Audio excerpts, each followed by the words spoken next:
Hillary Clinton wants to know if UFOs are real. There are some new emojis coming out. The Skim raises an 8 million Series B, and more. It's Thursday, June 2nd, and this is Crunch Report. Ladies, gentlemen, and intergalactic beings, welcome to the Crunch Report. Hope you're enjoying this show on whatever planet you're on. You know who's interested in aliens?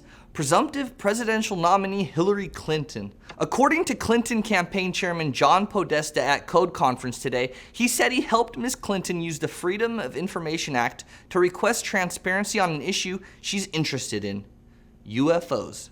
It's ironic because FOIA is involved in the whole making her emails public scandal that's been hanging over her campaign.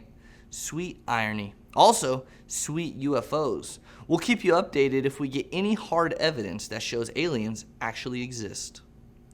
Instacart this morning announced a new partnership with the Food Network, which will see the grocery delivery services technology integrated across foodnetwork.com and food.com, which today include over 500,000 recipes. This will allow users who are browsing recipes online to click a button and then add ingredients they need to their Instacart shopping cart. So here's how it works. After adding the ingredients to your Instacart cart, wherever you're shopping online, you can select a delivery time, and then the Instacart shopper does all the shopping that you don't have time for. Then boom, you've got frosting tips and cooking like Guy Fieri. And now for the news you've all been waiting for. New emojis are coming.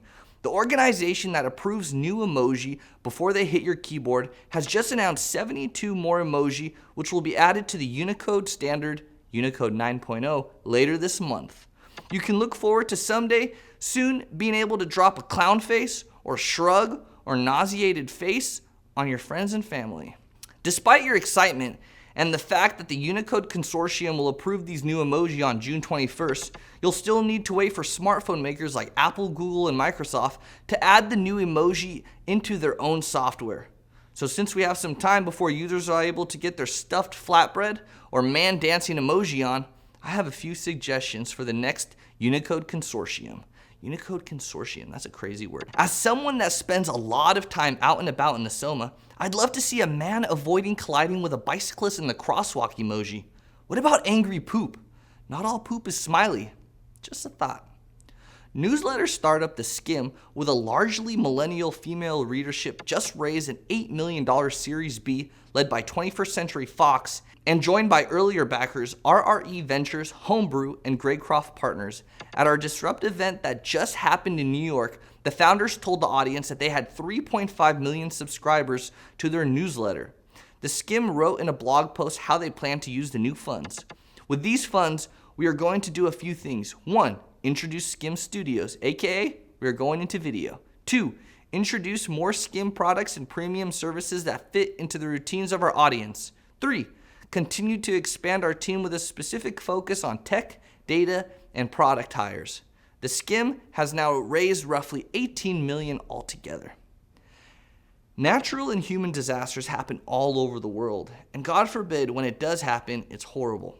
That's why Facebook Safety Check is such a valued feature that lets people check in when a disaster has happened in their area. And now Facebook wants to enable a community-activated safety check. Here's how that would work. Facebook Safety Check will be triggered by a combination of a certain number of people posting about a particular crisis, plus an alert from one of Facebook's third-party sources. Once the threshold of people posting about a crisis reaches a certain point and is confirmed by one of the third-party sources, Facebook will ask them if they want to mark themselves safe. Those people will also be able to request the safety status of their friends. That's a pretty cool and useful feature. That's the report for today. I'm Tito Hamzy. Crunch Report airs every weekday at 7 p.m. Eastern, 4 p.m. Pacific on TechCrunch.com. You can also find us on iTunes and on YouTube. See you tomorrow.